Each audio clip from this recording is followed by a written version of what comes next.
As said earlier, I'm going to be talking about strength training and arthropathy, specifically what types of benefits or detriments do we have by doing strength training for individuals suffering from arthropathy. For purpose of brevity and applicability, I'm going to be talking specifically about arthritis and other rheumatic conditions, primarily rheumatoid arthritis. Let's talk about the global burden. We all know that the different types of arthritis are a huge global burden, not only in prevalence and incidence, the number of people who are actually suffering from the disease, but also economically. The current estimates right now, as Dr. Sullivan said, if you look at all the data is kind of within a range of what we think the point prevalence of arthritis is, but what tends to be very widely reported is that, one, arthritis is increasing in prevalence, and after about the year of 2030, most of the estimates are saying that about 25% of the adult population are going to be suffering from physician-diagnosed arthritis. As of right now, estimates are that physician-diagnosed arthritis affects about 55.2 million people, and that comes out to be about 22% of the adult population. OA accounts for 27 million adults and about 12.1% of the population on the global level. So the first estimate is the United States. OA, or the second one, is for global prevalence. Rheumatoid arthritis, much smaller as far as the prevalence, which is good for everybody involved. And like I said, by 2030, the estimated prevalence is going to be about 25% of the adult population.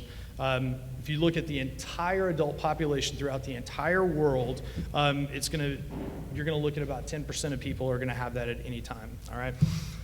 So we look at the total cost. So if you look at the global burden economically, it's about $127 billion in cost per year. About $80 billion of that is direct costs, that is actual treatment or interventions because of the OA, and then you have about $47 billion in indirect costs. So these are costs related to loss of work, loss of productivity, loss of serviceable life years, things like that, all right? And then you also have to look at the economic burden of the concomitant morbidities that come along with that, the comorbidities, right?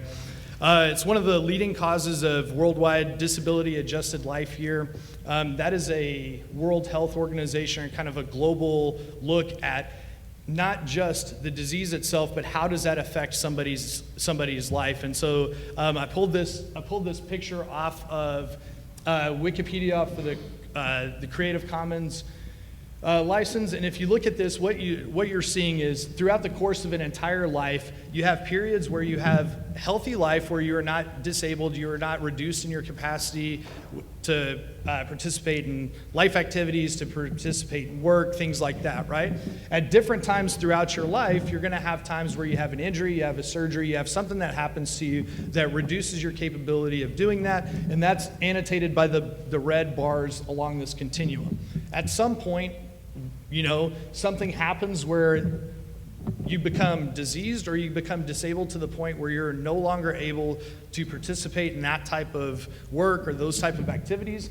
And then you either have an early death, or you live to the expected life years, but in a disabled state, right? And if you look at this will tell you that, yes, if somebody lived 80 years, but 40 of those years were disabled or diseased, that they had 40 disability-adjusted life years, right? So they lived to 80, but we're going to control for all these other things and say they had 40 years of healthy life, 40 years of diseased or disabled life, all right? And this is used throughout like epidemiological studies as far as what is the overall burden of a disease, not just mortality, morbidity. This incorporates a lot of other factors, and it accounts for about 2% of all these disability-adjusted life years throughout the entire world. It's the 10th leading cause of that. Okay, so osteoarthritis, Dr. Sullivan covered this very well, but we're going to touch on it again. You'll see this throughout the literature. You'll see it throughout the medical community, diagnosed as degenerative joint disease. It is a progressive variable course disease. It affects movable joints And it's marked by degeneration of the articular cartilage, focal loss of articular cartilage, so you actually start to develop defects in the cartilage, hypertrophy of the bony margins, and then pathological changes in the synovial membrane. It is a local inflammatory cascade that actually starts to affect systemically. You just start to have some of these local inflammatory responses actually start to cause systemic symptoms, not on the same scale as rheumatoid arthritis, but it is a local disease process that has systemic effects. It is historically known as wear and tear of the joint, and that is absolutely not the case. And even though the research for the last probably 2 decades has started pointing us in that direction, this is still a very, very pervasive belief throughout the medical community, and to like very bad outcomes whenever this is the conventional wisdom. It disproportionately affects the knees, the lumbar spine, the cervical spine, the hands, hips, feet. We don't have enough time to cover all of those, so we're just going to primarily look at the hips and the knees whenever we talk about osteoarthritis, all right? And like Dr. Sullivan said, you can have primary arthritis, which is resulting after primary, which is the actual disease process, and then you have secondary arthritis, which sets in after a trauma, surgery, or something like that. Now, you look at osteoarthritis and how do they make the diagnosis? We have to understand that osteoarthritis is a clinical diagnosis. It is something that is seen on physical exam by a medical practitioner, and it's made by the history, and it's made by the physical exam. People with osteoarthritis are going to have a very predictable symptomology. They're going to have a very typical presentation, and it is made by an exam. It is not made by radiology. Some of those exam findings that are classical symptoms of osteoarthritis is morning stiffness in the joint that lasts less than 30 minutes. Generally speaking, when somebody wakes up, they have stiffness in a joint, they get up, they move around, they take a shower, something like that. Those symptoms resolve, and they resolve within about 30 minutes. And then this same cycle also occurs whenever people have periods of inactivity. So when people have been sitting at their desk for 8 hours and they get up and their knee is stiff and it hurts, that is a very classic sign for osteoarthritis. People with osteoarthritis are going to have increased bony growth, especially as the disease continues to progress. So you'll see people with, kind of real knobby fingers or real knobby knees. You can see that increased bony growth. They'll have feelings of joint instability, although it tends to be more related to lack of muscle strength that is part of the disease process and not so much actual mechanical instability. And it's a fairly linear disease. That is to say that once the symptoms start, they're mild and they continue to get more and more severe over time. The disease progression is very linear. It happens at kind of a predictable rate, although some things can change that. So the radiological diagnosis, that is absolutely not the case, all right? We tend to think that whenever somebody has a diagnosis of arthritis that they need a radiograph, they need an MRI or something like that to diagnose it. It's not the case. The diagnosis is made off of the physical exam. The radiology either confirms the diagnosis or, in a lot of cases, the diagnosis is made without a physical exam and the arthritic or degenerative changes are found on an incidental finding. Somebody falls, their knee hurts, they x-ray their knee, the person does not complain of any of the hallmark signs or symptoms of osteoarthritis, and the person, no fracture of their knee, they should be good to go in a couple of days.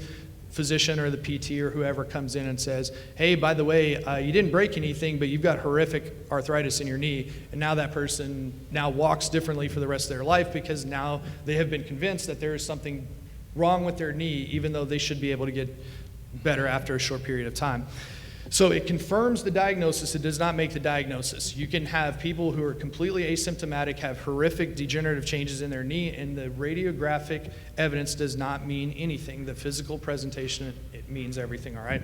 So what you're going to be looking at for the radiological findings, or the radiological diagnosis of Osteoarthritis is asymmetric joint space narrowing. That means if you take a look at the joint, one side of the joint is going to be kind of collapsed down more than the other. You're going to have the bright white line of the sclerotic margins that Sully talked about, subchondral cyst formation, so that's a collection of fluid underneath those sclerotic margins. And then you'll have osteophyte formation, although osteophyte formation is indicative of advanced disease.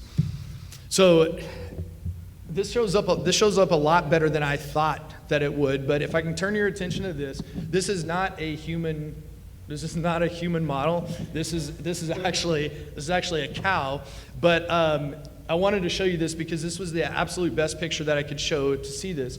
If you look at the picture in the top left corner, it may be a little bit harder for you guys to see, but you can actually see kind of ruts or grooves in the articular cartilage, right? Some of these linear fissures, that's a hallmark sign of the osteoarthritic process. If you look over here at B, what you see is you see the articular cartilage, that kind of smooth white surface, and then in the middle of that you have this big divot in that, like somebody took a melon baller to the articular cartilage. That is the focal loss of cartilage, like I just talked about. For whatever reason, in cows, they actually have the ability, it seems, to fill in these chondral defects with fibrocartilage. So if you look at C, you have that cartilage defect that has actually been filled in with a different type of cartilage. Now notice that even though it's filled with cartilage, it's totally different than what is naturally there. So it's almost like filling a pothole with just asphalt. It's not the same thing. The reason why this picture is important to us is people with focal loss of cartilage will undergo a procedure called a microfracture surgery, which actually stimulates this same process in humans, and it's not as effective as we would like it to be. And then D, the best picture of all, this shows you the increased bony outgrowth, so these osteophytes, and in this particular cow, like this is indicative of very advanced disease. Like this is a pretty horrific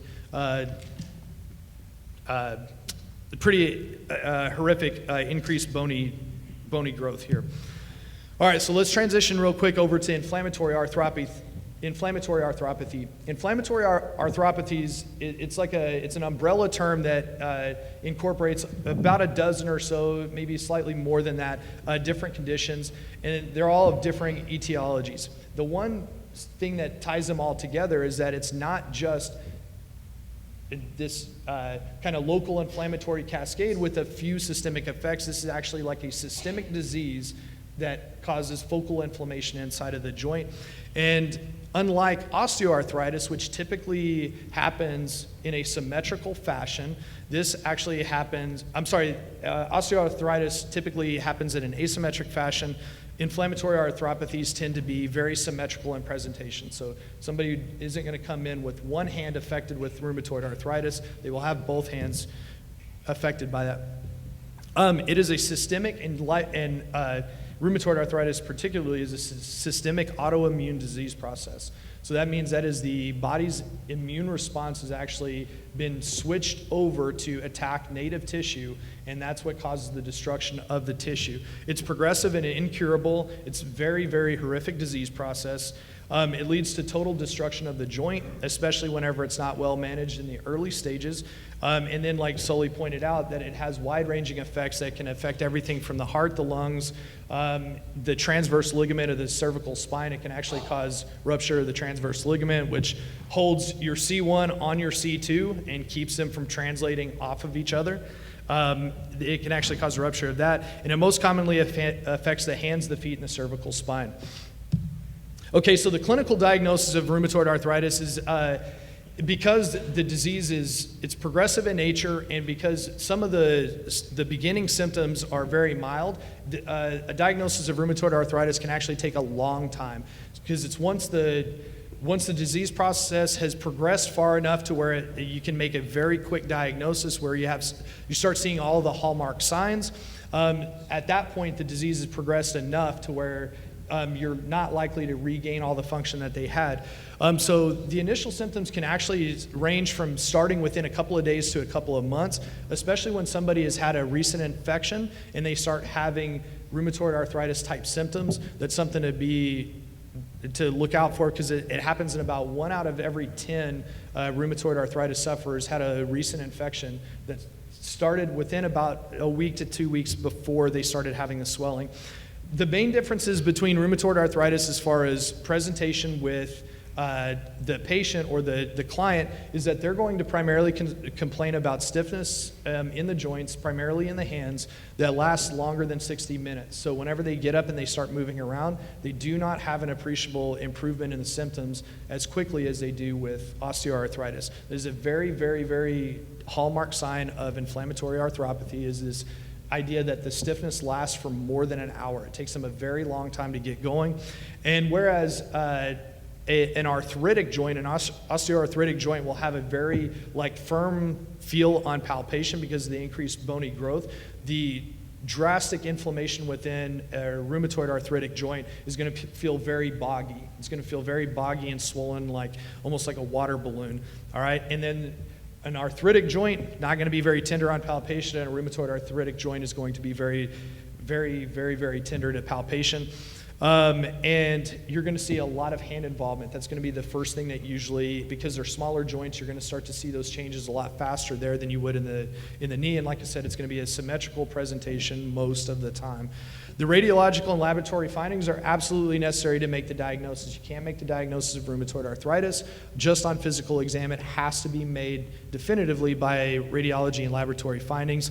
On radiology finding, you're going to see osteoporosis in the adjacent bone to the joint. You're going to start to see erosion of the joint, erosion of the bone adjacent to the joint. You're going to have, it's a seropositive disease, so rheumatoid arthritis, you're always going to find that this person is going to be positive for rheumatoid factor. Generalized laboratory findings for inflammation, like the erythrocyte sedimentation rate and C-reactive protein, although those are very general and not very specific, you're going to see those elevated with rheumatoid arthritis, and then you're going to have changes in liver function tests, complete blood cell count, stuff like that. All right, so this is a radiograph of a radiographically normal knee, and all I really want you to see here is that on both sides of the joint you have fairly symmetric joint margins. The arthroscopic image of the normal-ish knee, just completely disregard the meniscus repair. So the suture that you see in the meniscus, disregard that. That's not normal, but if you look at the cartilage itself, this is relatively common for somebody that's about 30 years old. You can see a little bit of cartilage degeneration on the femoral condyle here, some of that kind of crab meat looking stuff, but that's what a normal joint is going to look like. If we come over here to, this is another arthroscopic image of the normal knee. Here, Dr. P.J. Chandler, a good friend of mine, he's moved the meniscus back, so he's kind of pushing the meniscus back to make sure that his repair was good. I want you to take note of what the joint fluid looks like. Notice that it's very clear. It shows up better on the computer screen, but you see everything very clearly through this picture because the joint fluid is clear and not cloudy. Now, if you look at an arthroscopic image of an osteoarthritic knee, now you're starting to see that the kind of fraying of the articular cartilage is much more dramatic, right? It's much more dramatic, and if you really pay attention to this femoral condyle, you'll start to see where there's places in this that it's thinning to the point where you can start to see bone exposed, all right? And then if we look at the tibial plateau, so on the right side, all of this kind of reddish hued tissue, that's all exposed bone. So this is a full thickness degeneration of the cartilage on the tibial plateau. And that would be what you're looking for osteoarthritis. All right, so comparison photographs. So now we're going to compare and contrast the two. So we got a normal knee on the left, you have an arthritic knee in the middle, and you see the asymmetric loss of joint space. You see the kind of the hook of bone that's coming off of the femur, off the condyle. You see the reduced joint space. The sclerosis, you can see how you've got this thick white line just underneath the narrow joint space. And then if you pay attention to it, you see right underneath the tibial plateau how it's a lot kind of cloudier, it's darker looking. That's the adjacent osteopenia or osteoporosis. You're starting to lose bone density in this area. And then if you go over here to the far right, you see what an advanced advanced disease rheumatoid arthritis looks like. You have complete destruction of the joint. You're starting to have bony fusion of the knee joint. There's no appreciable joint here anymore. And then you'll see the bony erosion. So instead of just having loss of density, you actually have like complete sections of the bone has just been eroded away by the disease process itself. You look at the arthroscopic images of rheumatoid arthritis. Take a look at the picture on the left. Look at how like this is a horrible, horrible image just looking at the joint fluid itself. Look at how cloudy and murky it is. Look at the difference in color. It's not clear. It's not just kind of amber colored anymore. Now it's kind of reddish hued. It's very thick.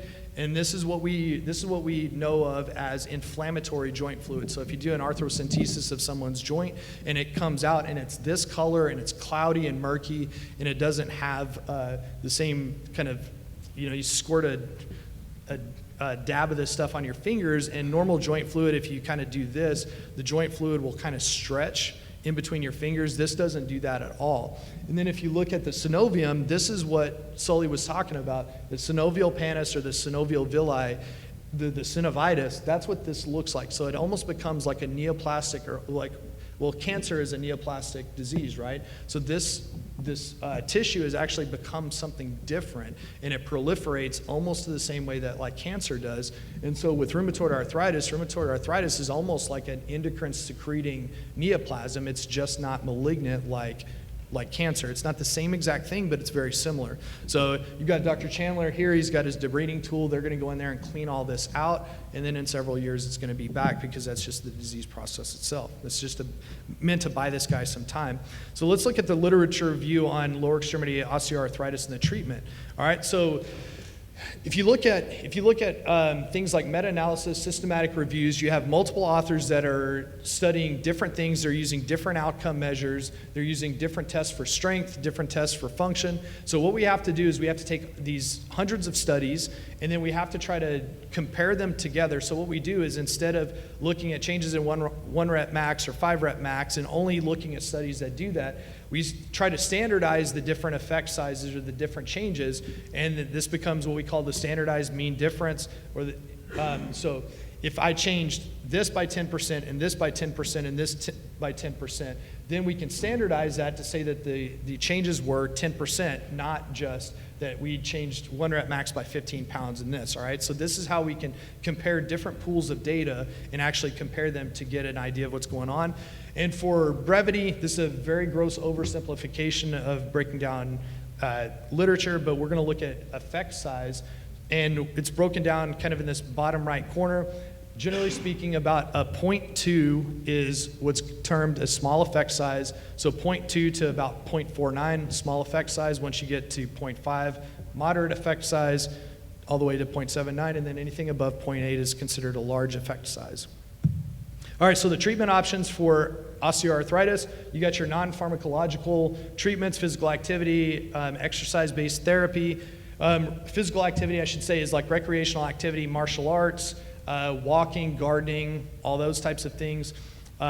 Weight loss, manual therapy, assorted taping, bracing techniques, alternative and complementary therapy. So you're looking at things like acupuncture, TENS, psychosocial interventions, and we'll talk about that a little bit later. And then orthotics for pharmacological treatment. Your first line treatment is acetaminophen. Then you move on into topical and oral NSAIDs. You can move to intra-articular corticosteroid injections. And then actually injecting kind of synthetic joint fluid, and then the last stop along the way is treating with opioids. Then you also have the surgical options too. All right, so let's take this and let's look at what we could actually affect as fitness professionals, right? So I took this study and I put this one first. Yvonne Golightly, she's a fairly prolific physical therapy researcher out of the University of North Carolina. What I liked about this one is that it was a non-systematic narrative review, and narrative reviews may have a tendency to have a little bit of bias, but this one was very comprehensive. And even though they didn't start with a systematic process by how they were going to look at these studies, they looked at a couple of things, and they only included studies that were specific to osteoarthritis, had a clearly defined exercise program, which is very hard to find, and they utilized outcome measures that they actually had to measure the effectiveness of what they were doing. And you'll see they started with 443 articles, and they only ended up with 39 that they talked about. And what they said basically is they looked at mixed land-based exercise for hip OA, knee OA, and any combination of the two. And what they saw is if you do any combination of exercise, so aerobic, endurance, strength, balance training, that you had a small effect size for improvement in pain and no effect size for self-reported function. Whenever you look at knee OA specifically, whenever you do these kind of mixed-based programs, that you have small effect size for pain and function, but they were equal to acetaminophen and NSAIDs.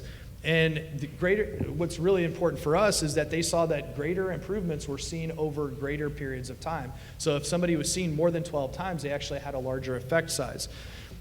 All right, and then this meta-analysis by Radiographs et al. They looked at aerobic walking, quadriceps strengthening, home program, and they found that there was really no difference. Both increased their walk distance and their peak VO2 or peak O2, but they said that it did that, but their confidence intervals were exceptionally large. They crossed over zero, and I mean, you had these horrific confidence intervals, and you can't really take that. You can't take that and take anything away from that. Now, whenever they looked at strength training, they looked at progressive resistance training. That is to say that over a period of time, the resistance was changed to accommodate their increased level of strength. They had 6 studies, and what they saw was they did have, whenever people worked out 2 to 3 times a week in a progressive resistance training program at high intensity, they had a small effect size for pain reduction. And then Latham and Liu, 2 very prolific researchers in this same deal, they took that and they looked at 7 studies, and what they found was reduced pain, improved function, leg extensor strength, or knee extensor strength, which is that tends to become kind of you can't test for everything that you want to, so leg extensor strength becomes a proxy measure for advancement of OA, because we find that people with advanced OA lose knee extensor strength at a more rapid rate than other types of strength. This is a very large, fast study. It was done 3 months at a facility with a 15-month home-based program. And what they found was statistically significant improvements at long-term follow-up for disability, pain, and physical performance tasks. We're looking at an elderly population here, so they're looking at things like lifting and carrying 10 pounds, getting out of their car and walking for 6 minutes.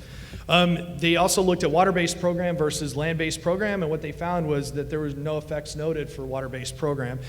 There was a small effect size noted for land-based exercise in both pain and strength, what we've seen in other things, but there might have been a slightly higher increase in discomfort with land-based programs. We all kind of know that because I think every one of us probably hurts a little bit whenever we train. So the conclusion is PRT and aerobic exercise is effective in improving pain and physical function in mild to moderate OA. Less evidence for hip OA, but that's because it's a much harder joint to study. So knee OA just becomes the easy one to look at. It's a lot easier joint to study. And Tai Chi and balance training are options, but they're not nearly as effective. And aquatic therapy is really only recommended for people who cannot perform land-based activity. You can take what you want to out of that. I know what I want to say about that, but I can't say it here. All right, so we looked at a systematic review and meta-analysis from Fernanda Poole. Looked at martial arts and Tai Chi and this other one that I can't even pronounce that. And it looks like what they found was that if you look at the martial arts, that there's a very small effect size on a few measures, and the very mixed results on pain. It doesn't seem like it's very consistent in reducing pain, and there were no long-term follow-ups, but what you see is that after the improvements that you make in any of these physical functions with martial arts and recreational activity tends to fall below the minimal detectable change, or like what we would call clinically significant. Like there's small changes, it trends that way, but nothing to where we could actually say, yes, this improves function. If you look at just walking programs as a whole, basically it makes you, if you go on a walking program, it makes you better at walking. Very extremely small effect size on pain at 3 months. It doesn't even meet the small effect size. And at 6 months, and then the meta-analysis said that there's no effect on pain. If you look at conditioning exercise, which was defined as high-intensity strengthening and/or aerobic activity, and all of them had some flexibility component in it. 3 of the 4 reported, so the 10 articles, 3 of the 4 reported significant improvements in pain. They found significant improvements in quality of life measures, typically done through questionnaire. And Wang et al. Found that there was a significant improvement in all subsections of these quality of life measures, and the meta-analysis showed that there's improved 6-minute walk time, time stair climbing, and improved physical function at 6 months. And really what this showed, whenever you look at this full article, the systematic review and meta-analysis, is that there's almost really no evidence to say that recreational activity or walking or martial arts is really effective at doing it, although it is almost universally highly recommended by these World Health Organization type places like EULAR and ORSI and things like that. Zacharias et al., they did a systematic review and meta-analysis looking at rehabilitation programs for improving muscle strength. They looked at it 3 different follow-up periods: short-term, 6 to 13 weeks; intermediate, 14 to 24; long-term, anything more than 24 weeks. And what they found was that there's moderate quality evidence for a large effect size in knee strength and stuff, knee extension strength and knee flexion strength, and that the effect size was bigger than what you found with low intensity resistance training. Now, if you look at these, it says that there's high quality evidence for a small effect size for low intensity resistance training. That is simply because there are just more studies that look at low intensity resistance training. Whenever you look at fewer studies, there's not as much evidence, but it's still moderate quality evidence. These are good RCTs, but now you're going from a small effect size to a large effect size. So you're getting a disproportionately greater improvement, and we just don't have the number of studies to back it up to say, yes, this is high quality evidence, but it's moving that way. So the general graph looking at low intensity resistance training versus a control, so people who just get normal care, you get a small effect size in knee extension strength and hip strength in the short term. You lose all of those, generally speaking, by an intermediate term, and then by the time you get to long term, you're the same as you were at baseline, except for knee flexion strength, which over time, at long-term follow-up, there was a large effect size, but of almost no clinically significant importance to us. If you look at high-intensity resistance training, all 3 of these lines kind of converge at intermediate follow-up for a large effect size, and we have this black line kind of going out into the abyss because there's just no long-term data right now. But if you're starting to improve at this rate, you have a large effect size, and we know that progressive resistance training tends to be a lifelong endeavor. You're probably looking at continued improvements over time. And if not continued improvements, then at least a decreased slope as far as decreased function. To finish this one off, so the conclusion from Zacharias is that although almost any exercise intervention has short-term benefits for the measures that they were looking at, high-intensity resistance training demonstrates increasing levels of evidence for larger multi-domain effects. So not only are you increasing strength, but you're also improving quality of life, pain, and all things that are important to people suffering from that. Look at the literature review on rheumatoid arthritis. I have to blow through this because I have about 2 minutes left. So pharmacological treatments, that's the gold standard. It's highlighted in yellow because if you're not on disease-modifying anti-rheumatic drugs or biologics, you're going to have progressive disease. These serve to kind of slow the disease process and minimize the damage to whatever extent is possible. They don't have a whole lot of surgical options, and most of the conservative measures are like activity modification, splinting to prevent deformities and stuff like that, which it's not really all that effective at doing that. So for the literature review for rheumatoid arthritis, the conventional wisdom is that it's a grossly inflammatory condition, and so you have to manage activity to make sure you don't kind of kickstart this inflammatory process and speed up the disease process. So if you look at the evidence that we have, so we've got this meta-analysis in RCT from Baylet. If you look across all the functional measures, you get improvements in functional measures. What's really interesting, although you don't know what the clinical significance is that the laboratory findings that you have decreased erythrocyte sedimentation rate, again, kind of a generalized marker for inflammation, goes down with high-intensity resistance training. And if you look at safety, there was no increase in joint damage. There were no adverse events that were statistically different from a control group. And these groups, the intervention group and the control group, were very well balanced. They're about the same age, about the same level of disease burden and all that. So that study suggests that there is no increased safety risk by doing resistance training with someone with rheumatoid arthritis. So Rawl et al. Looked at this, and this goes back to 1996. They wanted to see if it was just feasible to do a high-intensity resistance training program with somebody with rheumatoid arthritis. They specifically looked for people with moderate to severe disease burden. Now, it's a very small study. There were only 30 subjects, and they only had 8 people in essentially the experimental group, but these were all individuals with moderate to severe disease burden. And what we saw was whenever they went through this 12-week resistance training program, the people with moderate to severe disease burden, RA, actually had by far the best compliance of any of the exercise groups. 92% of their scheduled training sessions were made, and every single one of the training sessions that were missed were rescheduled and completed at a later date. But to make the data look the way that it probably should is that they just counted those as non-compliance. They didn't show up on the time that they want. And they compared these very affected rheumatoid arthritic individuals. They compared them against healthy young, healthy elderly individuals that both did resistance training, and then they looked at healthy individuals that just did like low intensity warm-up exercise. What you saw is that the rheumatoid arthritis sufferers saw a 57% increase in muscle strength, which outperformed everybody else, all the other 2 experimental groups. They decreased their pain by 21%. 21% pain reduction in a high-intensity resistance training.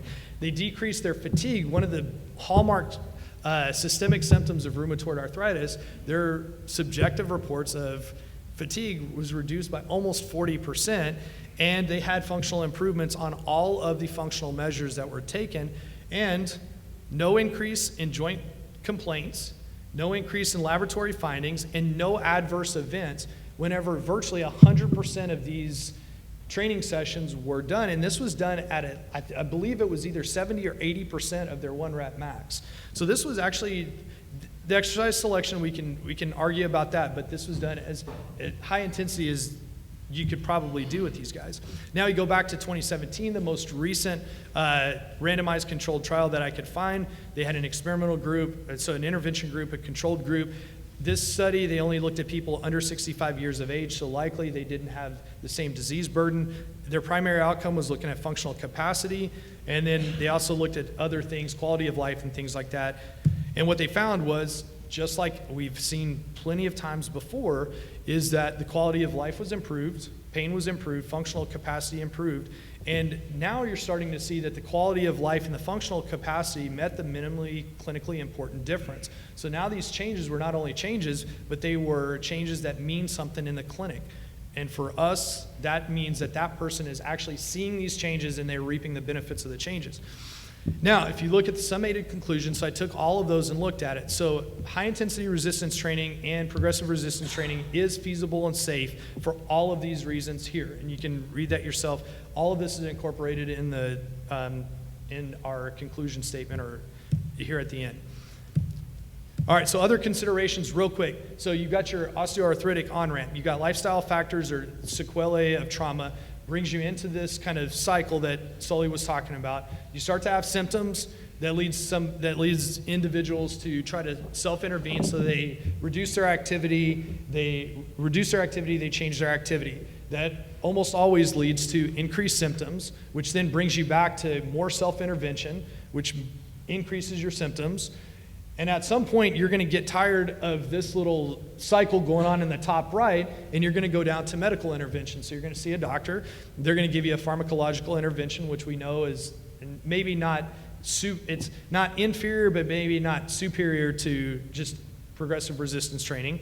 You're going to get imaging or bad medical advice. Hey, this is wear and tear. You need to take it easy, which puts you right back to the self-intervention. Well, I was told I've got wear and tear in my knee. My knee is the knee of a 90-year-old. I need to not do stuff, which puts you back through this. And as you continue to go through this cycle, you can start to kind of get shot out of this cycle with bad outcomes. So things like metabolic syndrome, depression, all these other like very, very sinister outcomes with this that come from a life of not training, right? Now, the terminal like definitive treatment is joint replacement. But what happens once you get to joint replacement, myself, Dr. Sullivan, got a new knee or a new hip, I would think I was the bionic man. I would get back to doing everything I want to do because I got this brand new hip.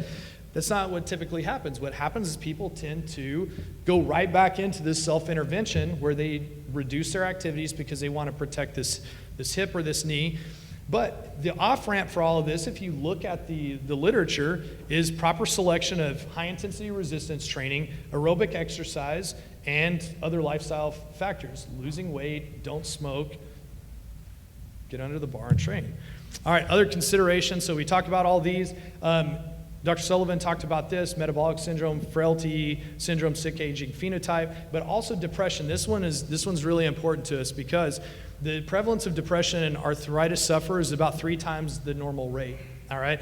And if you look at about 6% of the normal adult population, this was a Canadian study, has physician-diagnosed depression. 18% of arthritis sufferers have that. Suicidality, you're at a 2 times greater risk whenever you have arthritis. So about 1 in 50 in the normal adult population goes down to 1 in 26 with people diagnosed with that. If you look at resistance training or exercise on depressive symptoms, what we find in this Kelly et al. Study with systematic review and meta-analysis is that exercise, the number needed to treat was 7. That's remarkable in medicine. You almost never have an intervention that you only need to treat 7 people to get 1 good outcome. It's usually to the tune of hundreds of people to get a good outcome.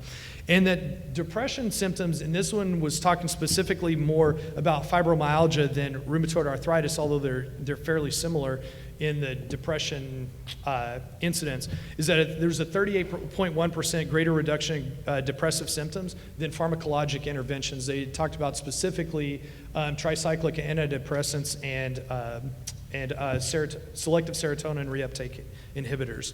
So it was actually superior to pharmacologic interventions. And then if you look at the secondary outcomes, physical function improved, anxiety symptoms decreased by almost a quarter, pain symptoms decreased by 21%, quality of life improved 26.6%. What's interesting about this study was these findings have been relatively stable in studies done since all the way back in 1989, but this information is not like kind of perpetuating itself throughout the medical community. The conclusion on depression would be that, hey, elderly populations are at an increased risk for not only depression but suicidality. And whenever you take into account all of the benefits from resistance training, especially high-intensity resistance training, not only are the physical function measures and the quality of life measures better, but it has a profound effect on depressive symptoms, which in an elderly population, especially somebody suffering from arthritis where they kind of feel like their body is failing them, this is probably the most impactful intervention that we can use to stave off not only the sick aging phenotype, but also the bad outcomes that can come about through depression that's not properly managed. All right, so the limitations of the literature, exercise science literature sucks. It's terrible. The reason why it's terrible is that whenever you look at exercise interventions, they're not well controlled. They don't tend to follow you look at a study and it says, we're going to look at strength training and we're going to do strength training for this, but then the exercise prescription is 3 sets of 20 at 50% of 1 rep max. Exercise science researchers don't follow their own knowledge base to say that if we want to look at strength, we need to do repetitions between 3 to 6 reps. They don't do that, and so that's the biggest limitation of the literature, is that we're looking at strengthening, and some of these studies are looking at things like isometric exercise, ankle weights, resistance bands, things like that. But where this is starting to come about is people are starting to become more and more apt to looking at things like actual resistance training, using higher loads and stuff like that. So as this literature builds, you're going to start to have people start to take a better look at this using interventions that are actually going to be more clinically significant, we think.